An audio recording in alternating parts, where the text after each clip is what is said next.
Good evening. Today is August 16th, 2025. I'm Rich Stevens, and this is the Cold Take. We begin in Alaska, where President Trump met with Russian President Vladimir Putin on Friday to discuss the war in Ukraine. Their meeting lasted nearly 3 hours and was followed by a short press briefing.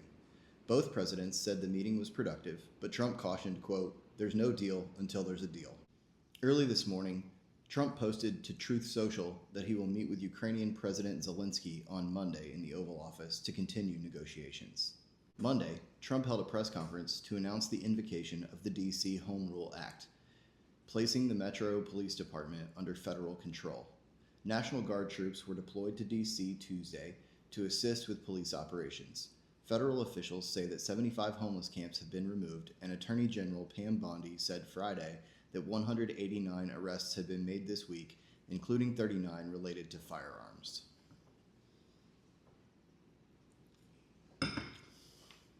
Virginia Attorney General Jason Miyares spoke alongside Governor Youngkin Tuesday to highlight the state's effort to reduce human trafficking. Through the efforts of Operation Shattered Silence, the state learned how tightly coupled human trafficking is to drug trafficking. In addition to 21 arrests for human trafficking, Virginia has seized 6.5 pounds of fentanyl this year.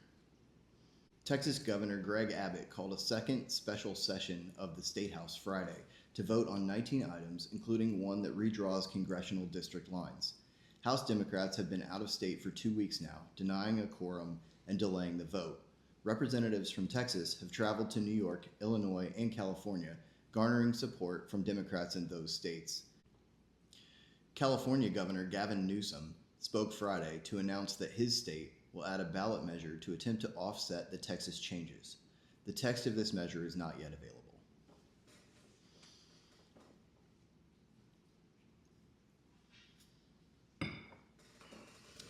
In New York, Zoran Mamdani held campaign events every day this week. Currently a member of the New York State Assembly, his platform includes a $30 minimum wage, fare-free city buses, city-owned grocery stores, and a rent freeze on rent-stabilized units. And in Florida Thursday morning, Governor Ron DeSantis announced that he is authorizing the use of Baker Correctional in Sanderson for housing, processing, and deporting detainees in conjunction with federal ICE operations in the state. The plan to use Camp Blanding National Guard Base was scrapped in favor of the Sanderson facility due to being exponentially more expensive than the $6 million cost of utilizing Baker Correctional. Moving to sports, Shohei Ohtani hit a line drive into the glove of Angels shortstop Zach Neto Wednesday night. Neto was able to step on second before throwing to first, completing the club's first triple play since August of 2023. Neto was credited with 2 outs and an assist on the play. Ohtani was visibly unimpressed.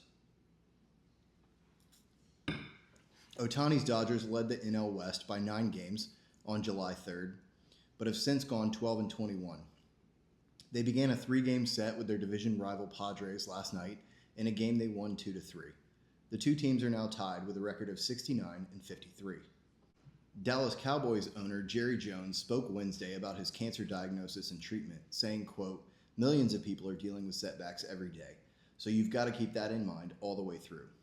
He credited being around the team, the NFL, and sports as surrounding him with a positive attitude and repeated how blessed he has been. When asked about stress, he said, quote, "We all have pressure. Let's all be thankful we're here to deal with it."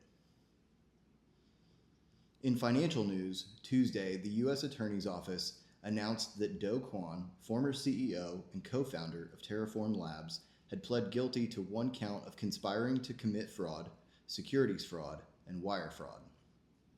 Investor losses topped $40 billion in 2022. Kwon will forfeit $19 million in proceeds and is scheduled to be sentenced in December of this year. He faces up to 25 years. Markets continue to gain in August. The Dow gained 771 points this week, while the Nasdaq climbed 172 and the S&P added 260 points. Gold lost $65 per ounce this week to close at $3,334 an ounce. The first Atlantic hurricane of the season, Erin, was a Category 5 storm this morning. It is not expected to impact the U.S. coastline.